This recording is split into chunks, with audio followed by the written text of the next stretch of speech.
Magandang araw sa inyo mga boss. At ako po yung lingkod Bill Postolero para sa unang episode ng Power Wheel. Kasama na natin ang ating unang tutulungan para sa pilot episode na si Michael. So Michael, sa paanong paraan mo ba gusto mong matulungan ka ng aming programa? Actually po yung birthday niya kasi sa Friday na. Gusto ko pong surprise sana yung parang debut. Kaso, ang problema po wala akong masyadong close friends niya. Matatawagan. Okay, gets ko na.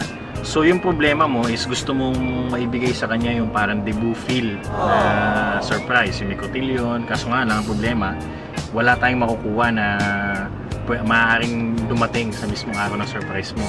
So kung gano'n na magiging problema, huwag ka mag-alala Michael, okay?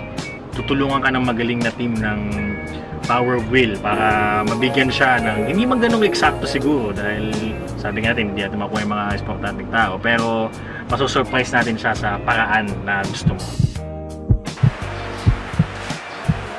Palis na tayo, convoy lang, sumukat tayo tapos tawagan na lang tayo para mangyari, sigurado natin na smooth yung mangyaring surprise sa episode na to. Malapit na kami sa location. Nandun na yung mga asset ng Power Wheel. Estilo namin dito sa Power of Wheel na maging swabe ang bawat galaw. Parang it's for me to know and for you to find out. Para masigurado natin na swabe ang mangyayaring surprise, kinuntsaba ko si Michael para hindi siya mahalata o hindi siya matunugan ng kanyang girlfriend. Napalitan yung pangalan ko sa phone niya. So, tatawag ako ngayon dahil lang alam nila, i-meet nila yung tito ni Michael. So, ako kunwari yung tito ni Michael. Hello? Oh, Michael, Tito Chito mo to. Andito pa kami sa bed. Ano oras kayo makakarating? And titignan ko dito kung anong gagawin ako. Hindi, pero hindi naman naabot ng 30 minutes, no? Hindi naman po. Ayun, sige. Balitaan mo lang kami. Tawag-tawag ka lang, okay? Yes, please. Alright. So, meron pa tayong oras para makapaghanda.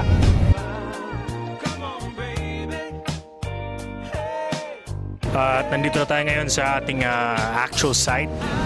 At para masigurado na safe at walang makakapigil sa ating gagawing sorpresa, sinamahan tayo ng ating security, ang pinakasiga ng Marikina, Carl Pavia. Tinitiyak ko na walang magtatangka. Sa laki ba naman niyang ito eh. Kasalukuyan kasama na natin yung mga asset sa ating surprise para sa girlfriend ni Michael. Pero sa kasamaang palad,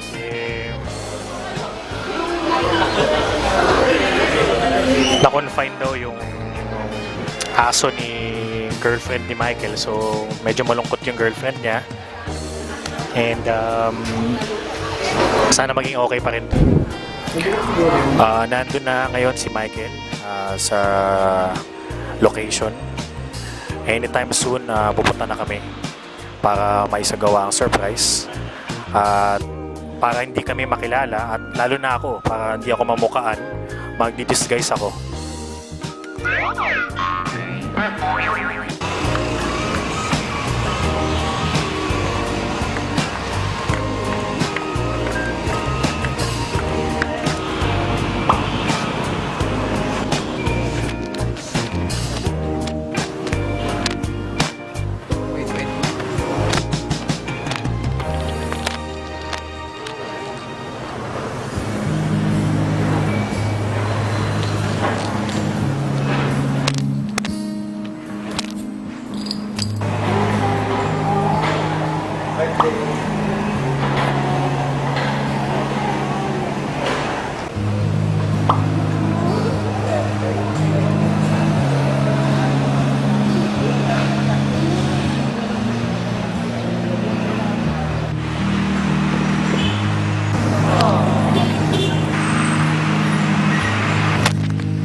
So, ayun.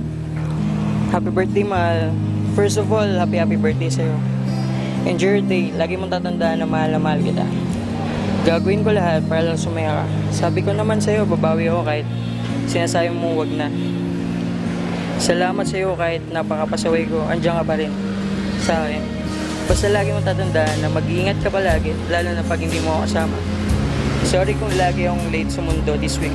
Kasi nga, pinaplano namin to eh. Sorry mahal ah. So, ayun. Happy birthday ulit, mahal ko. I love you so much. Sana napasaya kita sa kaarawan mo. Be happy ha. Gagaling si Ka, huwag kang mag-alala. Hindi natin siya pabayaan ng God. Okay?